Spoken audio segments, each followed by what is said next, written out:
3 167 820 votants. Paul Biya vient de remporter les élections présidentielles de 1997. C'est avec cette acclamation que je vous souhaite, mes chers amis, la bienvenue à Dans la tête de Paul Biya, 1997, numéro 19. Paul Biya Cameroun. Réélu à 92,57%, Paul Biya est président de la République du Cameroun. Et cette fois-ci, on s'en va pour 7 ans. Rappelez-vous, en 1996, on est passé du quinquennat au septennat. L'UPC de Henri Obeleng arrive avec 2,50% des voix, soit 85 693 voix. En troisième position, on a Samuel Eboua. Samuel Eboua, c'est un ancien ami à Paul Biya, ancien secrétaire général de la présidence au temps d'Amadou Ejo. Il aura 2,44% des voix, soit 83 506 votants. Albert Zongan, avec ses 40 814 voix, il aura 1,19%. Joachim Tabi Owono, avec ses 15 817 votants, il aura 0,46% des voix. Antoine Demanou, avec ses 15 000 votants, il aura 0,45%. Gustave Essaka, avec ses 12 915 voix, eh bien, il aura 0,38%. Le RDF a boycotté les élections. L'UNDP avait boycotté les élections. Les principaux rivaux de Paul Biya lors des dernières élections de 92, soit John Frondi, Bello Boba Maigari et Adamou Damjoya, ont décidé de boycotter ces élections-là. Et cela donne une passe droite à Paul Biya. Avec donc ses 92,57%, Paul Biya est désormais majoritaire et il peut faire tout ce qu'il veut. Ce n'est pas mauvais de boycotter des élections, mais lorsqu'on boycotte des élections, ben, ça donne tout l'avantage à notre rival. Après, on ne peut pas se plaindre qu'il fait n'importe quoi. On ne peut pas se plaindre qu'il est dictateur. Eh bien, on lui a laissé le champ libre. Ah, l'opposition camerounaise, vous êtes vraiment fort. 1997, alors ce sont les élections législatives, le RDPC va donc s'adjuger 109 sièges à l'Assemblée nationale, suivi du SDF avec 43 sièges, suivi de l'UNDP de Bello Boba Maigari qui avait 68 la dernière fois, rappelez-vous, mais là il en aura 13, il va perdre 55 sièges. Suivi de l'UDC d'Adamou Damjoya qui lui aura 5 sièges, suivi du MDR de Daikole Daisala qui aura un seul député. Il avait 18 la dernière fois, il a perdu 17. En fait, je pense qu'il n'y a que lui qui a été élu dans son parti. Et enfin, l'UPC, un siège, et le MLJC, un siège. Une fois de plus, l'Assemblée nationale est dominée par le RDPC. 1997, les Japonais décident de construire au Cameroun, dans les deux villes, Douala et Yaoundé, une trentaine d'écoles primaires avec des salles de classe moins pléthoriques. Mais moins pléthoriques, ça veut dire quoi? Ça veut dire que les Japonais constatent que dans les salles de classe au primaire, il y a 71 élèves, alors ils se disent on va aider le Cameroun, quel pays pauvre. On va leur construire des salles de classe dans les villes de Douala et Yaoundé, ainsi ils auront des effectifs de 60. Merci, messieurs les Japonais. Mais entre 71 et 60, pas grande différence. 1997, Express Union décide de concurrencer Western Union. Un Made in Cameroun, voilà un Camerounais qui décide comme ça, qui vient de la finance, qui décide donc de lancer un produit qui permet aux Camerounais d'envoyer plus rapidement de l'argent et ça marche jusqu'aujourd'hui.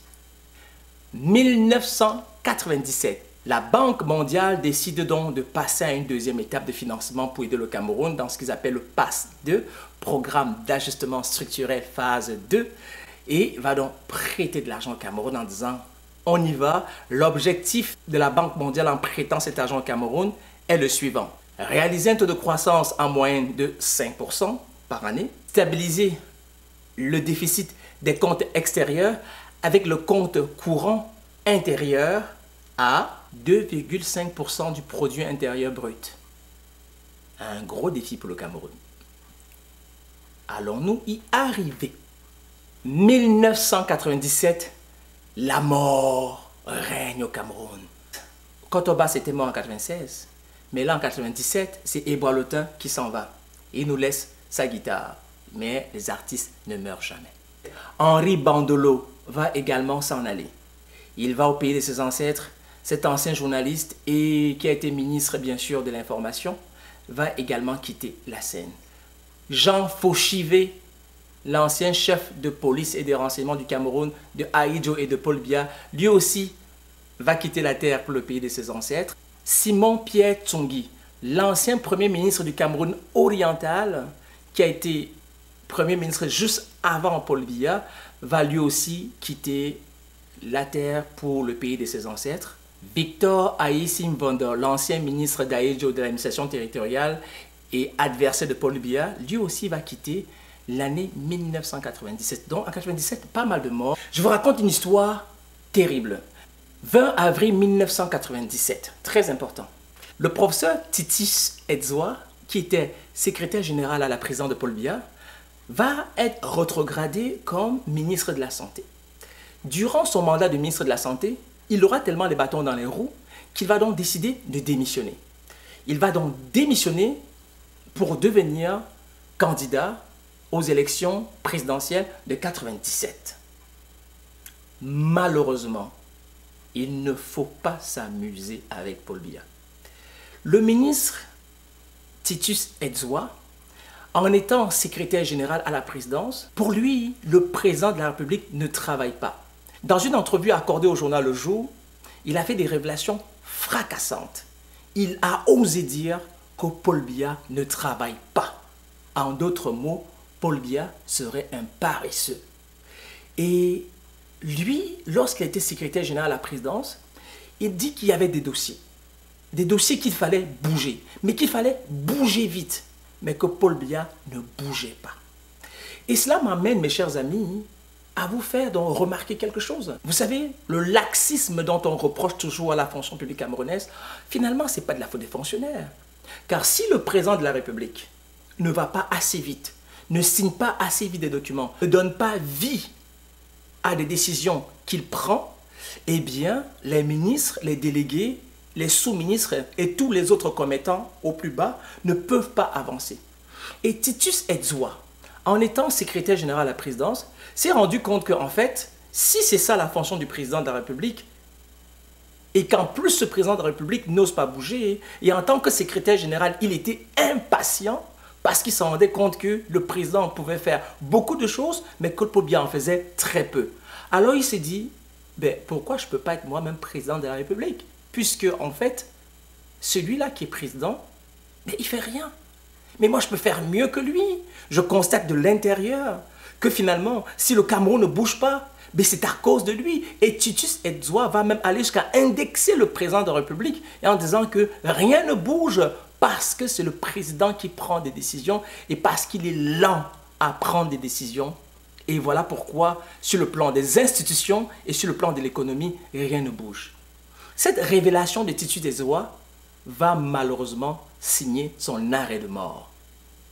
C'est ainsi que le 3 juillet 1997, donc 3 mois après cette déclaration, et le fait qu'il a décidé de devenir donc candidat pour l'élection présidentielle, il sera arrêté par le secrétariat d'État à la Défense, qui l'accuse de détournement de deniers publics, et il va donc être conduit dans les geôles du CED. Le 3 octobre 1997, à 4 h du matin, il aura son procès sans avocat.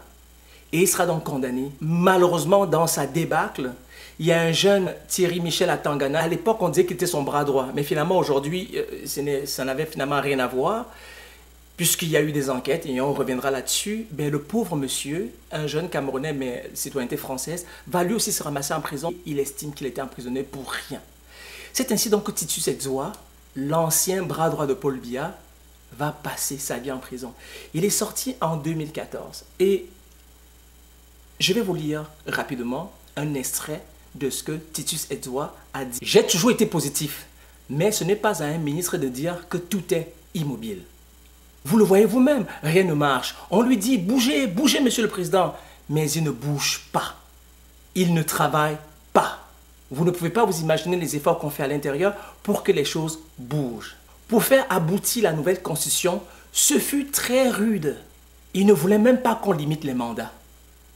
Non, sérieux? Paul Biya ne voulait pas qu'on limite les mandats. Lui, il voulait être président à vie, quoi. Et lorsque vous expliquez qu'il faut limiter les mandats pour obliger les hommes d'État à se donner un programme d'action établi dans le temps, on vous taxe de rebelles. Les gens s'imaginent qu'ils vont gouverner sans calendrier. C'est fort là ce qu'il dit. C'est très fort ce que dit le professeur Edzoa. Ce n'est pas possible. Il faut des programmes étalés sur une période donnée. Et là, on est obligé de produire des résultats. En gros, le professeur Titus Edzoa reproche à Paul Biya un laxisme qui ne permet malheureusement pas au gouvernement, sur une période donnée, de pouvoir respecter ses échéanciers ou même ses promesses électorales. Et c'est là où on se rend bien compte que le Cameroun en fait n'avance pas parce que son président n'avance pas. Il est clair que c'est le président qui donne le rythme.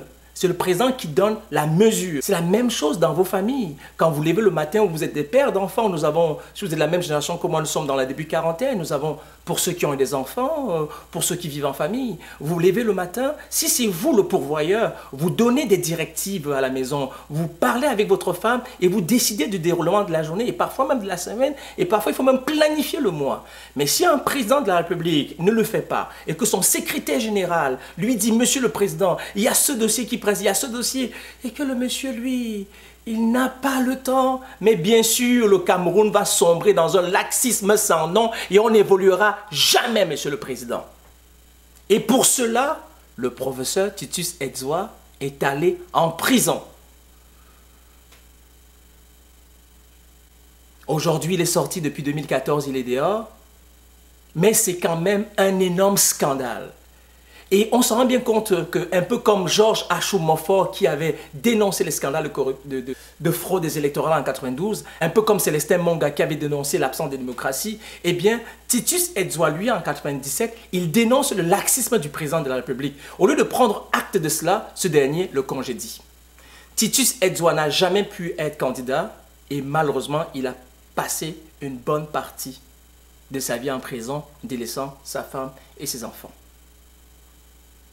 Le professeur Titus Edzoa et Paul Biya et moi avons une relation qui date de 1995.